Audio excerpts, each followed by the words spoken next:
Oikein paljon kiitoksia ja lämpimästi tervetuloa tänne Laulumiesten Euroviisukonserttiin. Minä olen Mikko Markus Ahtiainen, normaalisti toimin Kotkan kaupunginteatterin näyttelijänä, mutta tänään minulla on ilo ja kunnia juontaa tämä Euroviisukonsertti. Tämä on itse asiassa maailmanhistoriassa tietääksemme toinen kerta, kun yksittäinen mieskuoro esittää konsertin, joka pohjautuu vain pelkästään Euroviisuihin. Nimittäin ensimmäisen kerran tämän teki Laulumiehet toukokuussa. Tämä todettiin hyväksi kaavaksi, niin miksei oteta tilannetta uudelleen haltuun. Ja tästä asiasta on syyttäminen ja ennen kaikkea kiittäminen hyvää nimipäivää Mikko Hauhiaa.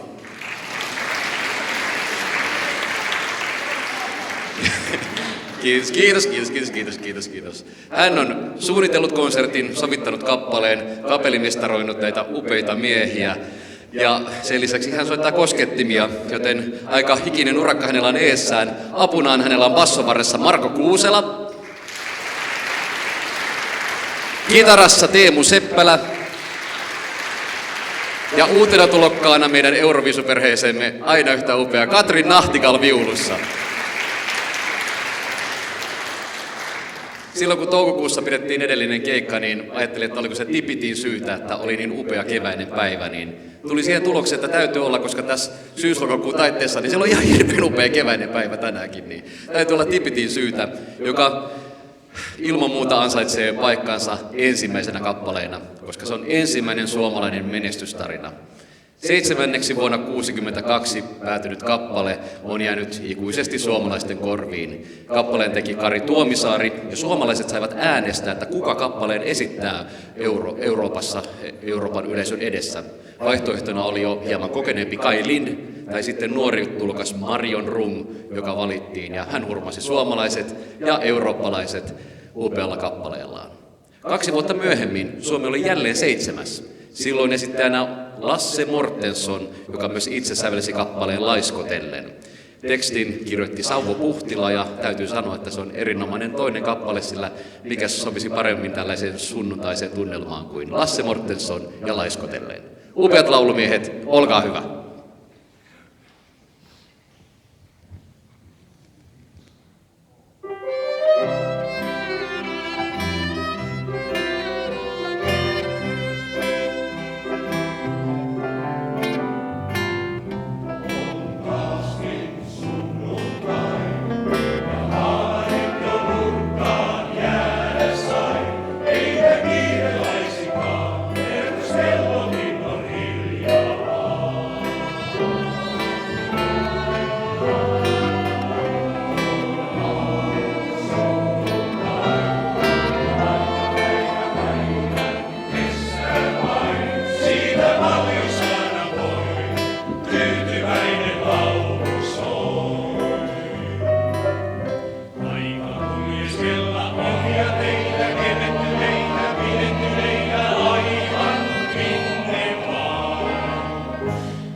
Suomalaiset Euroviisukarsinat on aina monen spekulaation paikka ja monena vuonna on tullut kysymyksiä siitä, että menikö oikea biisi jatkoon. Muistan itse omasta nuoruudesta, kun Euroopassa suosittu Nightwish oli Suomen karsinoissa, mutta ei päässyt finaaliin ja spekulointia riittää tänäkin päivänä, että miten Nightwish olisi pärjännyt, varsinkin ottaen huomioon, miten Lordi voitti aikoinaan Euroviisut. Ensimmäinen ja ehkä kuuluisin tapaus on vuodelta 1965, milloin 2 Toivo Kärjen säveltämää kappaletta kamppaili Suomen Euroviisukarsinoissa. Euroviisufinaaliin pääsi Viktor Klimenkon Aurinko laskee länteen, joka toki saavutti suomalaista Euroviisuhistoriaa, nimittäin siitä tuli ensimmäinen kappale, joka saavutti 0 pistettä Euroviisun finaaleissa. Toisena vaihtoehtona oli Minne tuuli kuljettaa, joka on tänäkin päivänä yksi suomalaisin 60-luvun musiikin helmiä. Kappaleen sävelsi siis Toivo Kärki, mutta Reino Helismaan piti sanoittaa tämä kappale, mutta hän menehtyi vähän ennen sitä. Junnu Vaino kirjoitti tekstin loppuun ja loppuhan on suomalaista musiikkihistoriaa. Tämä on upea Minne tuuli kuljettaa.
Laulumiehet ja tervetuloa 70-luvulle. Kuten Euroviisi kuuluu, niin juontaja pitää vaihtaa asuja, niin tänään löytyi mun kaapista kaikkein mielenkiintoista, mikä sopii oikein hyvin tähän tilanteeseen. Vuonna 1973 Suomi edusti Tom Tom Tom. Rauno Lehtinen sanoi, että hän oli kyllästynyt sellaiseen slaavilaiseen molliin, mitä radiosta Suomessa kuuluu koko ajan, että hän tekee duuribiisin eurooppalaisille. Ja se onnistui kuin häkä. Marion Rung edusti jälleen Suomea, sijoitus 6, pisteitä uskomattomat 93. Oli tosi tasainen vuosi ja oli todella lähellä, että jopa voitto olisi voinut olla Marionin hallussa. Mutta tämä on ihana. Ihan Mikko tsekkailemaan säkin näytät kyllä tosi hyvältä, täytyy sanoa. Ihan mahtavat näyttää. Mulla on tuolla pari tuollaista huivia kaikkea muut sulle sitten jossain vaiheessa tarvii jutellaan jälkeenpäin. Hyvät naiset ja herrat. Tom Tom Tom!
Ja Tom Tom Tomista luonnollinen siirtymä on tietenkin Pum Pum Pumiin. Hienoja nämä biisien nimet, mutta ne toimii Euroopassa sinänsä. Ei ne meille suomalaiset tarkoita paljon mitään, mutta eurooppalaiset, tuollaista on suomen kieli. Tom Tom Tom ja Pum Pum Pum. Tähän mennä suomen kielen kurssille. Freddie itse sävelsi kyseisen kappaleen, joka hän myös ystävinen esitti. Leksi Salmi kirjoitti siihen lystikkään tekstiin, mutta se, mistä se muistetaan ehkä parhaiten, on Aira Samulinin koreografia. Pum Pum oli ensimmäinen sellainen camp-henkeen tehty Euroviisu-esitys, josta voi olla nykyään kiittäminen tai pahoitteleminen yleisöä, sillä aikalaisia erikoisia asioita tänä päivänä Euroviisussa nähdään, ja jollain tavalla Pum Pum loi sen trendin Euroviisuihin. Ihan kiva menestys, siitäkin tuli mukava biisi, ja niin miten se koreografia lähti laulumiehet? Niin koreografia ei ollut tänä vuonna varaa, mutta joo. Heillä on semmoinen sisäinen Pum Pum tuolla menossa, kun katsotte, niin siellä aina näkee jossain kohtaa. Rupeaa hän lanteet rytköämään. Hyvät naiset ja herrat, laulumiehet ja Pum Pum!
Mutta seuraavaksi kuullaan murhapallaadi. Eikö näin? Kaimani. Hän ei ota vastuuta. Vuonna 77 karsinnoissa esiintyi Markku Blomqvisti. 1,90 m, pitää 10 senttiä tuohon päälle kuvitella, mutta vermeet vähän samanlaiset puukko tupessa ja hän esitti kappaleen Liehuvan liekin varssi. Erkki Mäkisen teksti. Erkki sanoi, nyt tehdään kuule Siikaviren Jukka, niin murhapallaadi. Sillä Suomi voittaa. Mulla ei voittanut, mutta hieno kappale Liehuva liekin varssi. Muun muassa Timo Turpeinen teki sitä 90-luvulla niin hyvän coverin, että sillä voitettiin levyrahtia. Se oli 90-luvulla paljon se, 80-luvullakin varsinkin. Kun se levyrahdissa voitettiin, niin sitten oli hyvä biisi. Oletteko valmiita? Hyvät naiset ja herrat. Liehuva liekin varssi. Mikko Hauhia, ole hyvä. Soita sitä kosketusta. Laulakaa, jos menee pieleen, niin mie tuun ja kuule opetan teitä. Ei paineita, te ootte hyvä yleisö, teille mie en avaudu. Kuusela, mitä siellä naurasi? Noniin, soittakaa.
Upeaa.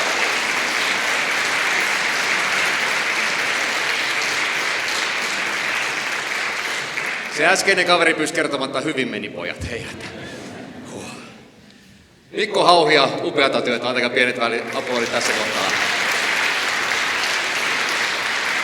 Täytyy sanoa, hän tosiaan esittelee tänään parhaita puoliaan ja se johtuu pääasiassa siitä, että esiintyy Selin yleisöön. Että Mikko Hauhia lähetti äsken viestin, että muista sanoa, että hän ei vastaa tämän juontojen käsikirjoituksesta, että kaikki muu on hänen hallussaan.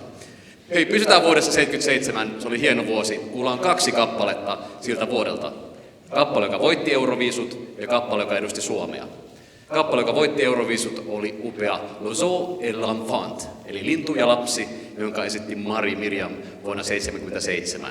Hän levytti sen muun muassa italiaksi, englanniksi, portugaliksi, saksaksi ja espanjaksi, mutta suomalaiseen versioon saatiin Pertti Reposen upea teksti ja esittäjäksi tuo vaalea valloittaja Katri Helena. Siihen perään kuullaan kappale Lappoonia, joka oli Arno Ranisen sävellys ja esittäjän Monika Aspelundin itse sanoittama kappale. Se teki suomalaista viisuhistoriaa myös, sillä se oli ensimmäinen kappale, joka on ollut Euroviisujen johdossa. Sillä se sai ensimmäiseltä raadilta Irlannilta täydet 10 pistettä ja johti 15 sekuntia sitä Euroviisua. Mutta silti sekin on historiaa, sekin on historiaa. Kappale on hieno ja voi sanoa, että kun Aspelundilla on noita sukujuhlia, niin hän voi aina siskolle vähän kuittailla, sillä hänen siskonsa Ami Aspelund edusti Suomeen vuonna 1983 kappaleella Fantasiaa ja sijoittui 11, kun Monika oli 10. Niin voi aina sille olla vähän, että muistatko Ami, kumpi oli 10? Ai niin se oli minä, joka oli 10, sä olit 11 jo. Ai kauheeta sentään. Kyllä, mutta upeat kappaleet, Lintu ja lapsi ja Lappoonia. Laulumiehet, olkaa hyvä.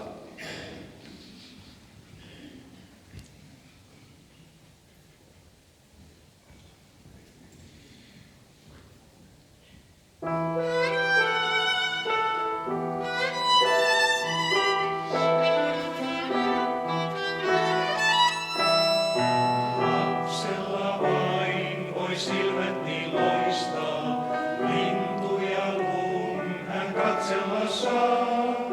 Haaveita vain se vapauden toistaa, lintu se nuo ja kaunis maa.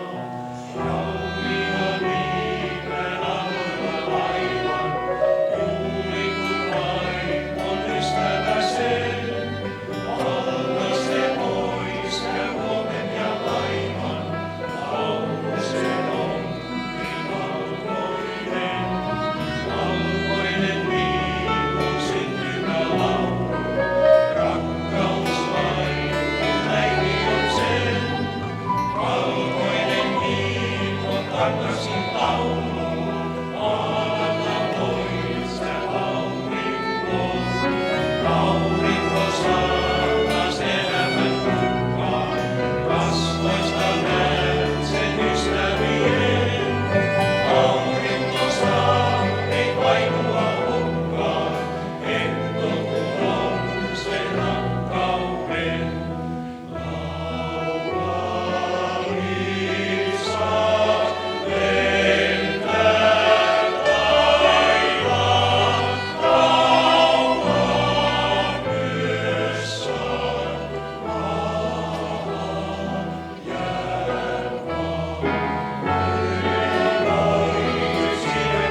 Aika kuluu, kun on mukavaa.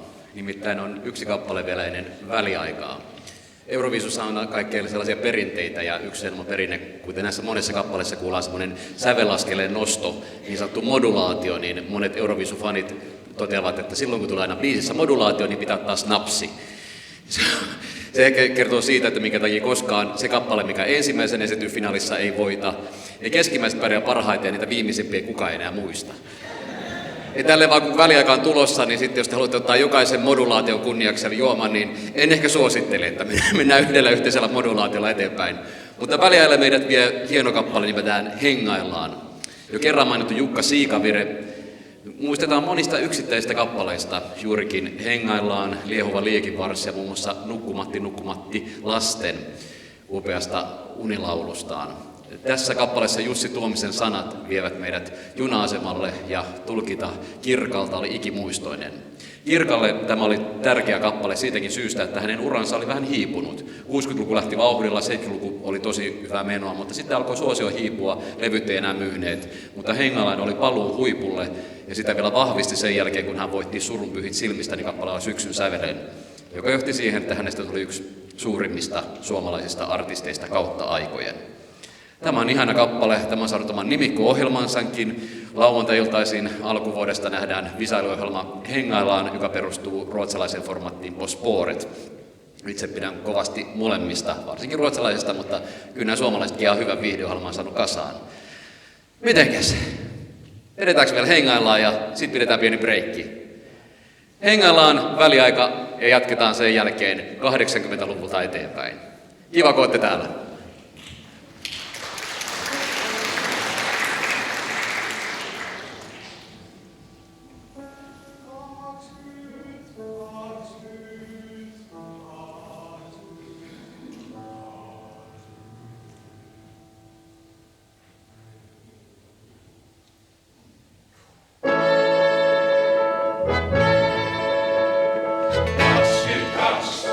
Ja 45 on juna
Hei taas.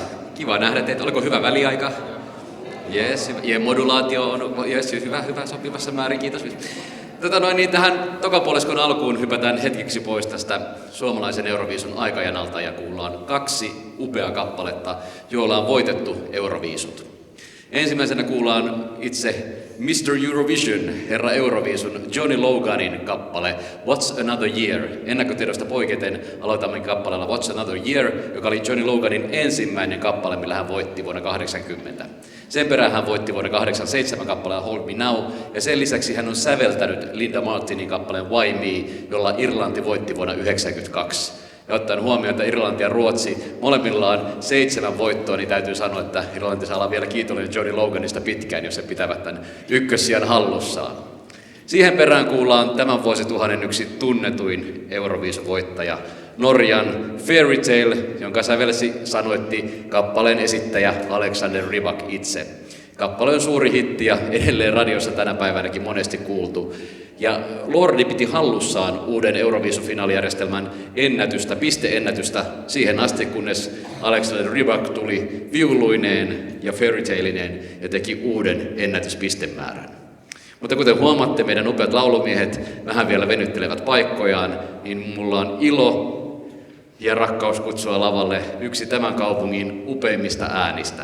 Hän on hurmaava, mieletön Roope Palmu!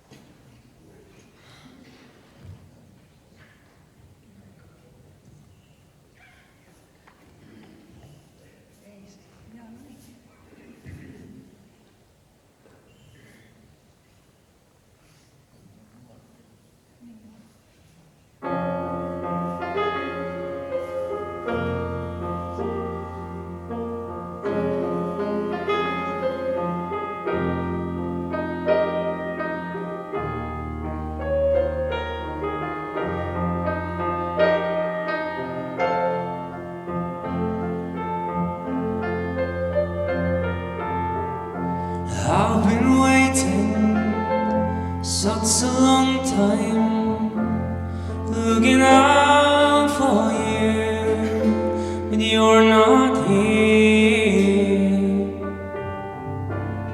What's another year?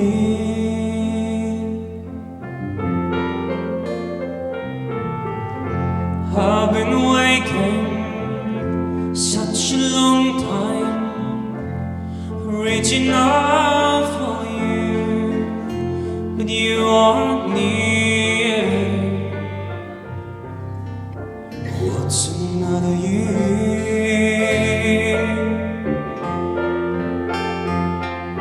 What's another year to someone who's lost everything that he owns? What's another year to someone who's getting used to being alone?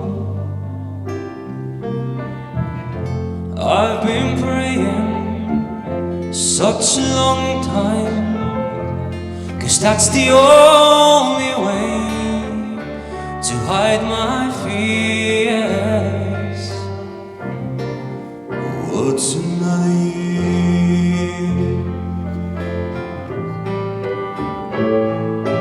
What's another year to someone who's lost everything that he owns? What's another year to someone who's getting used to being alone? I've been crying such a long time, with such a lot of pain in every tear.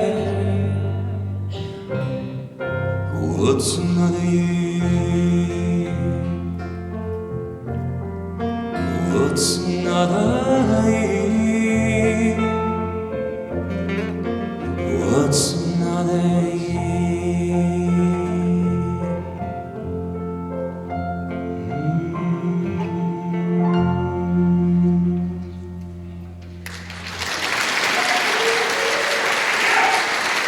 Kiitos.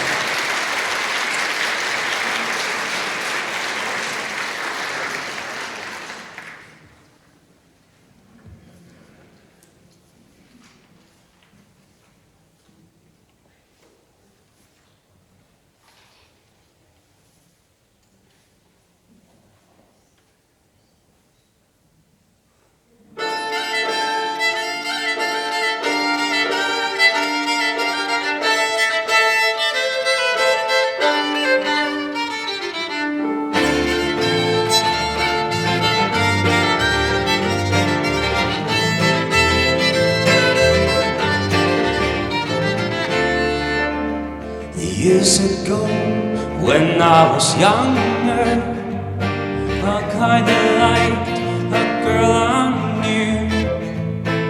She was mine, and we were sweethearts. That was then, but then it's true. I'm in love with a fairy tale, even though it hurts. 'Cause I don't care if I lose my mind, I'm already hurt.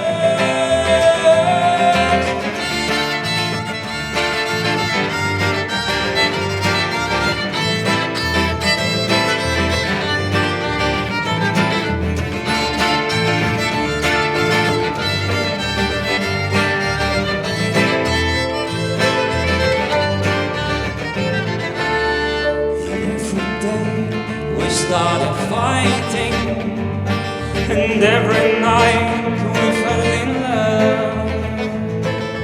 No one else could make me sadder, but no one else could lift me high above. I don't know what I was doing when suddenly we fell apart.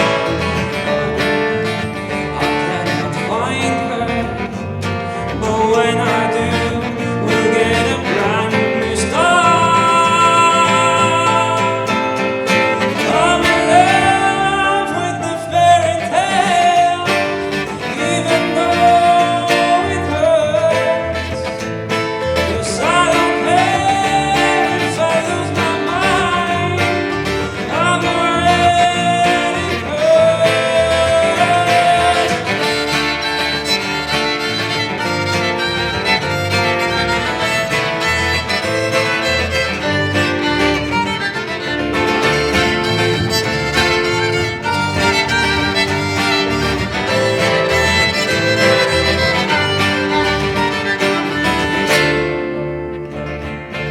She's a fairy tale,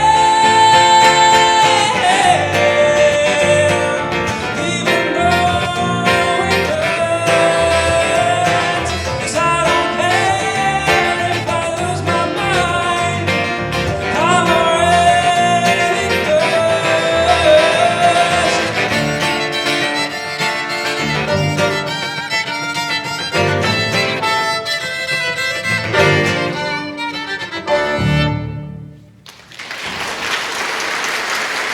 Kiitos. Upea. Roope Palmu!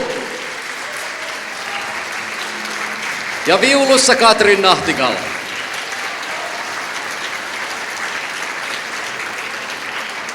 Nyt olisi aika pyytää meidän upeat tähtiesiintyjämme laulumiehet takaisin lauteille. Sillä aikaa voin kertoa, että palaamme Euroviisujunan kyytiin. Me jäimme vuoteen 1984, jolloin Kirkan hengaillaan oli vuorossa. Ja seuraavana vuonna Suomeen edusti kappale Eläköön elämä. Joo, tulkaa vaan rohkeasti sieltä. Niin olette yhden puoliskon esiintynyt, niin ja se jännitys on vähän helvennyt. No niin, sieltä he tulevat. Ottavat tilan haltuun tälleen näin. Joo, kyllä. Dressman. Kappale Eläköön elämä, jonka Sonja Lumme tulkitsi upeasti siellä 9 Euroviisufinaalissa. Se on jäänyt ehkä vähän unohduksiin se kappale. Suomella ei ole montaa top 10 sijoitusta saanutta kappaletta ainakaan viime vuosituhannen puolella, mutta Eläköön elämä on yksi niistä. Kappaleen sanoitti V.P. Lehto, joka oli 70-, 80-, 90-lukujen taitteen suomalaisia perussanoittajia, hienoa tekstiä, sellaista mikä upposi suomalaiseen mielenmaisemaan todella hyvin. Kappaleen sävelsi Petri Laaksonen, joka ei välttämättä muisteta siitä, että hän on Euroviisusäveltäjä, vaan pikemminkin upea tenoriääninen kirkkokonserttien esiintyjä. Ja Petri Laaksosen tunnetuin kappale lienee täällä Pohjan tähden alla, mikä on yksi suomalaisten suosikkikappaleita kautta aikojen. Mutta Petri Laaksonen teki kappaleen Eläköön elämä yhdessä VP-lehdyn kanssa vuonna 1985 ja Sonja Lumme tulkitsi sen sijalle 9. Ja no niin, onko mieli lämmin? Onko mieli lämmin? Jes, hyvä, kiitos. No niin, sieltä tuli kuule Palmulta sellainen huuto, että nyt on kuule mieli lämmin, Ahtiainen hiljaa, annetaan meidän laulaa. Hyvät naiset ja herrat, Mikko Hauhi ja laulumiehet, upea bändi. Tämä on Eläköön elämä!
Aivan upea. Seuraavat kaksi kappaletta ovat peräkkäiset Suomen Euroviisu-edustajat. Ensimmäisenä kuullaan kappale Päivä kahden ihmisen. Kuuluu niihin, joita ei enää niin usein kuulla, mutta se on erittäin hieno kappale. Yksi mun lempi itse asiassa suomalaisia Euroviisuja kautta aikain. Sen sävelsi ja sanoitti Kari Kuivalainen, joka itse päätyi myös sen esittämään. Kuivalaisen oma toive oli, että sellainen nouseva tähti Steel City-yhtyeestä kuin Kaija Kokkola olisi voinut sen esittää. Nainen, joka nykyään tunnetaan nimellä Kaija K. Mutta Kaija K. oli siinä vaiheessa sitä mieltä, että ei, nyt on turha tuommoinen iskelmäbiisi, että hän ei kyllä tuollaista iskelmää rupea laulamaan. 8 vuotta myöhemmin hän rupesi laulaa iskelmää ja se kannatti siinä kohtaa. Siihen perään kuullaan suomalainen Euroviisu-legenda kuin Sata Salamaa, joka Virve Rostin esittämänä on yksi Suomen legendaarisimpia Euroviisuja. Vaikka ei pärjännyt hirveän hyvin, kappale on ollut suuri hitti ja Virven uran yksi ehdottomampia helmiä. Sitä auttoi myös Antti Tuiskun Vain elämässä tekemä coveri, joka nousi silloin listojen kärkeen. Kappaleen Sata Salamaa sävelsi ja sanoitti yllättäen parivalakko Petri Laaksonen ja V.P. Lehto. Joten täytyy sanoa, että täällä Pohjantähden alla mies on aikamoinen Euroviisu-guru ollut aikoinaan. Kappaleet Päivä 2 ihmisen ja 100 salamaa. Laulumiehet, olkaa hyvä!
Hauhio ja laulumiehet.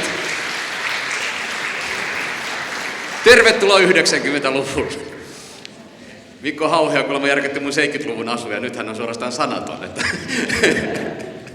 katsotaan, mitä keikkaa jatkossa pukkaa. 90-luvulle päästään heti vuoteen 1991 ja saadaan kuulla toinen esimerkki kappaleesta, joka jäi karsintoihin, mutta on spekuloitu, että miten se olisi voinut pärjätä Euroviisufinaalissa. Kyseessä on vuoden 1991 virallisen kakkosen Samuli Edelmanin kappale Peggy. Hän oli siis virallinen kakkonen sen takia, että hän jäi Euroviisussa kakkoseksi, ja sitten hän oli syksyn sävelessä kappaleella tuo Pienestä Kii myöskin toinen. Jarmo Nikun sävellys, Hectorin upeat leikittelevät sanat on tehneet Pegistä yhden suomalaisen karaoke-kansan lempparibiiseistä. Ei ole kyllä iltaa Patajaisassa varmaan, ettei Pegis olisi 14 kertaa. Kun jokainen luulee, että kuka on varmaan vielä vetänyt tätä näin, niin mä vedän tän nyt. Oli tunti sitten. Ai jaa, no jaa, ei se mitään, mä vedän sen kuitenkin uudestaan. Samuli edusti Suomea Malesiassa laulukilpailussa, joka oli nimeltään Kultainen Leija. En tiedä, kuulostaa enemmän petomaanien kilpailulta kuin laulukilpailulta, mutta Kultainen Leija-kilpailussa Peggy pärjäsi hyvin. Ja virallinen kakkonen oli jälleen kerran kakkonen. Aika hurjaa, mutta mahtavaa. Hyvät naiset ja herrat, rakastan tätä laulua ja tätä versiota. Tämä on Peggy!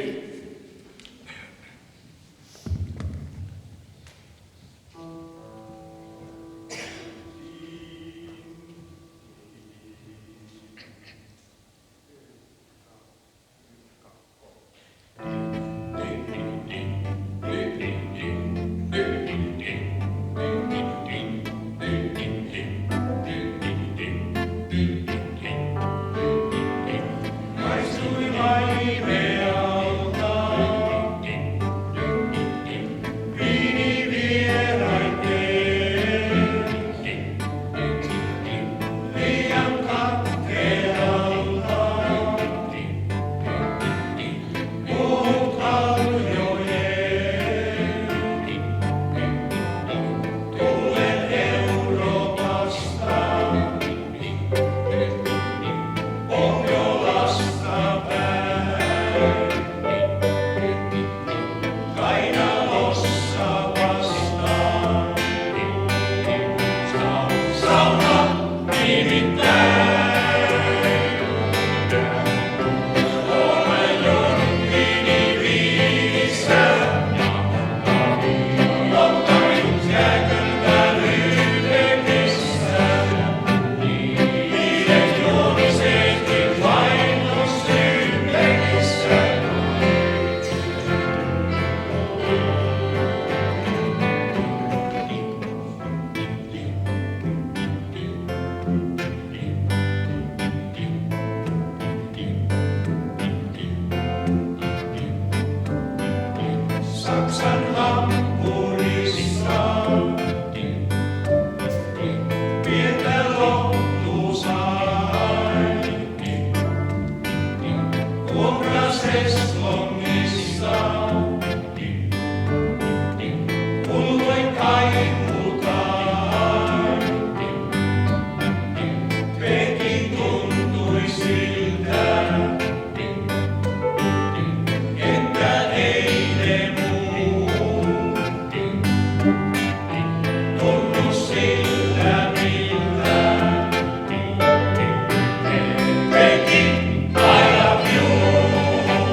Aivan ihanaa.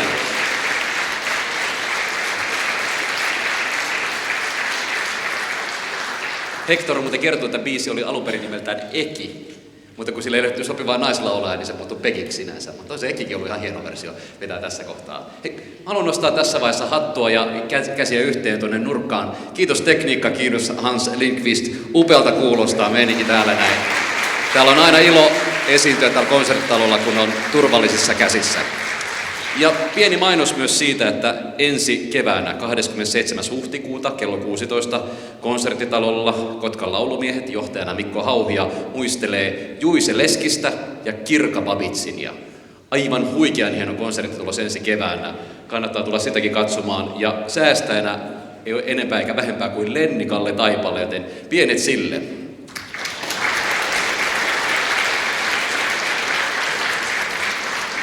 Kuulostaa siltä, että ei ole enää varaa palkata juottajaa siihen päälle, että mulla on ehkä toi päivän vapaa sitten.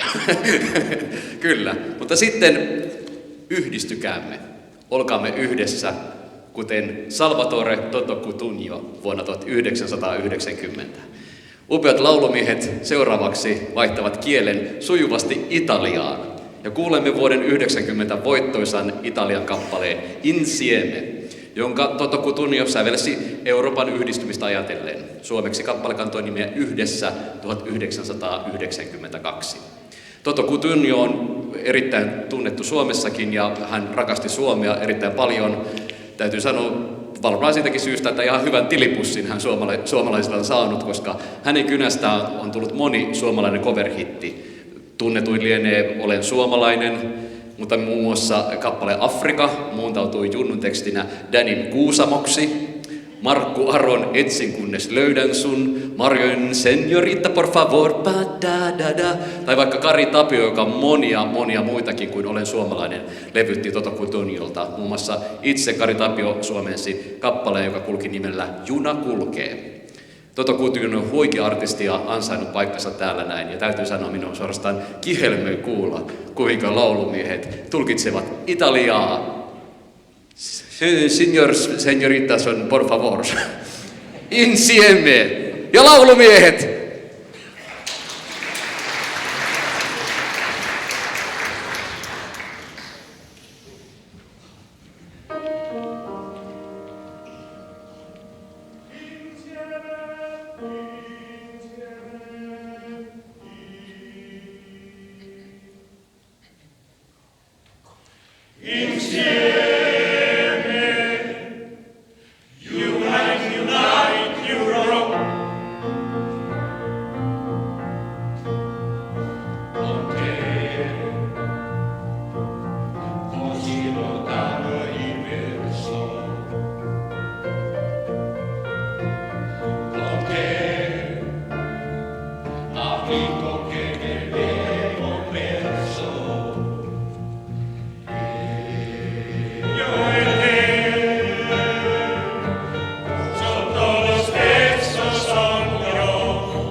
Mitä? 8. asukokonaisuus tälle päivälle. Sattuu löytymään tällainen vähän bolerus ja muuta. Valitettavasti meidän aikajana pysähtyy tänne 90-luvulle, mutta kun tällainen löytyi, niin pitäähän tätä nyt kunnioittaa tällä asullaan tässä kohtaa. Ei pidä sanoa Mikko Hauhia mitään. Mutta niin tässä kohtaa ennen viimeistä kappaletta haluan nostaa ison käden viulussa Katrin Nahtikal!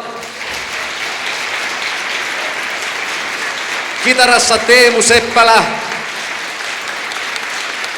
Bassossa Marko Kuusela. Koskettimissa johdossa Mikko Hauhia. Minä olen Mikko Markus Ahtiainen. Ja nämä upeat miehet ovat Kotkan laulumiehet. Yksi kappale on jäljellä ja siitä vastaa legendaariset Make Lentonen ja Kari Salli. Eli ketkä? Miehet eivät nouse kuuluisuuteen, vaikka voisi luulla niin, koska vuonna 1996 he sävelsivät kappaleen Bye Bye Baby. Ja Eurooppa kohisi ja kohistiin Suomessakin, että nyt Suomi voittaa. Suomi voi voittaa! Ja 25 maata osallistui Euroviisuihin sinä vuonna. Kätkät ja Bye Bye Baby oli siellä 22. Ei oltu viimeisiä, mutta ei nyt ihan voitettu kuitenkaan. Yksi syy oli se, että kuulemma oli niin karseet niiden nuo esiintymisasut, että sen takia menettiin pisteitä. Että toista se oli Kääriän kanssa. Että melkein voitettiin, kun oli vähän boleroa ja nänni näkyi niin sillä niin kuin mennään pitkälle. Mutta luojan kiitos, nämä miehet näyttävät näin upealta, nämä artistit näyttävät näin upealta. Tämä on ollut ihana ilta. Keväinen Euroviisu-fiilis näin syys-lokakuun vaihteessa. Siitä on kiittäminen Mikko Hauhia ja miehiä. Kiitos teille, kun olitte täällä tänään. Tämä kantaa nimeä Bye Bye Baby. Tätä myötä me sanomme teille kanssa Bye Bye Babies. Nähdään taas. Moro!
Mikko Hauhia, bändin laulumiehet ja Roope Palmu.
Mikko Hauhia, haluan puheenvuoron.